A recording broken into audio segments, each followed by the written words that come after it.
Avant de commencer cette vidéo, je voulais vous dire que j'ai totalement raté l'éclairage, donc j'ai tenté de corriger la lumière durant le montage, mais ce n'est pas fameux. Ensuite, je rappelle que cette émission est inspirée par My Hero Disneyfield, alors n'hésitez pas à aller voir sa chaîne. Sur ce, bon visionnage.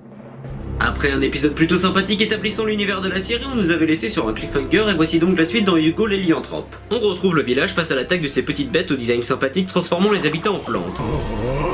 Hugo, écoute-moi.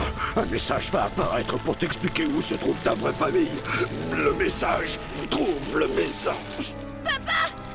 Bon, bah ça tombe bien pour remplir l'épisode, dis donc. Oh mais, ce gamin, il dégage une énergie incroyable. Ah, je l'avais oublié, lui. Par ma bourse, quel drôle d'engin.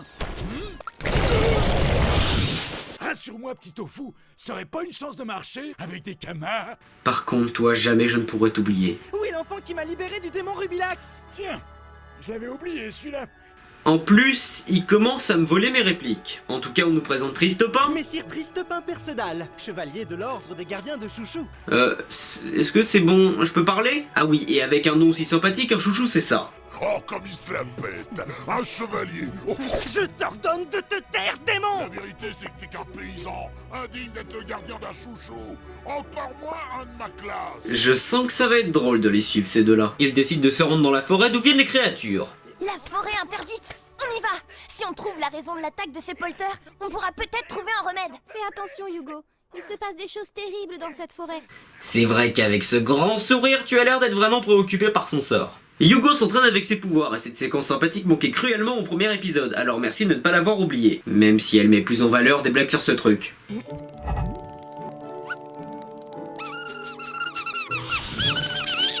J'ai même commencé une carte pour ne pas me perdre. Alors on est là, c'est ça? Elle est pas très précise, mais elle est jolie. Je vois, Monsieur Tristopin est un artiste. Je pense que c'est une des meilleures répliques de cet épisode. Elle est pas très précise, mais elle est jolie. Je vois, Monsieur est un artiste. Une demoiselle en détresse! Génial! J'aime bien le côté cavalier cliché qu'on essaie de donner au personnage de Tristopin. Même si j'en conviens dans la première moitié de cette saison, il est juste super lourdingue. D'ailleurs, je ne savais pas que Wakfu se transformait en film d'horreur. Et surtout, on reste groupé. On vient pas juste de décider de rester groupé. Il rencontre les personnages d'Amalia et Evangeline. Je me prénomme Evangeline. Et voici Amalia. Nous sommes toutes deux en pèlerinage. Bon, je laisse tomber. Et chacun pourra dévoiler ses capacités dans un combat dans une sombre partie de la forêt. L'une peut créer des plantes qu'elle contrôle et l'autre a un arc. Mais c'est génial! Roulage de pelle. Amalia se fait capturer par un arbre géant avec la voix de Dumbledore. Feuille, c'est bien toi? Ton vieux chêne mou à mal. Des machines sont venues.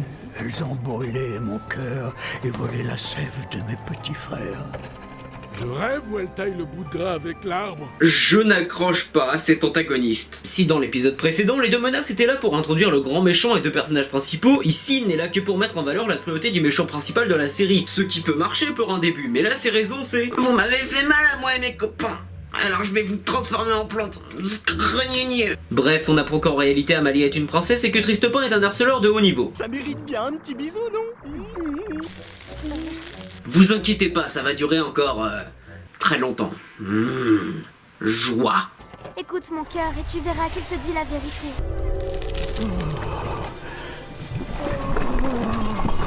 Tout est bien qui finit bien, le village tout comme le père de Hugo est libéré. Et bien cet épisode était donc... Salutations, je m'appelle Nox. Qu'est-ce que tu fais là? Bon, en tout cas ça fait du bien de voir un méchant qui passe rapidement à l'action. On apprend ainsi que c'est un magicien du temps voulant connaître les secrets de Hugo, mais suite à une attaque surprise d'Alibert, il s'enfuit. Ce n'est que partie remise, gamin. Ah, ça annonce du grandiose pour la suite. Ce groupe de personnes partent alors à la recherche des origines de Hugo dans une aventure qui va enfin commencer. Cet épisode était encore une fois plutôt sympathique. Continuons dans la lignée du précédent avec un humour fonctionnant plutôt bien et en instaurant ici de nouveaux personnages pour enfin introduire l'aventure qui va nous être donnée avec un méchant mis en valeur par ce double épisode. Le véritable point noir de cette trame étant un antagoniste plutôt faible. Mais au moins elle a la voix de Dumbledore, ce qui lui confère une impression de sagesse. D'ailleurs, imaginez si un ennemi avait la voix VF de Buzz l'éclair. Bref, on se retrouve donc pour l'épisode 3.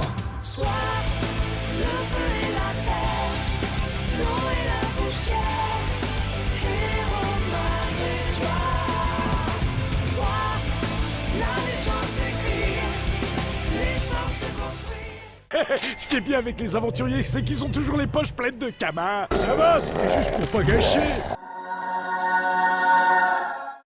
Tu es un sorcier.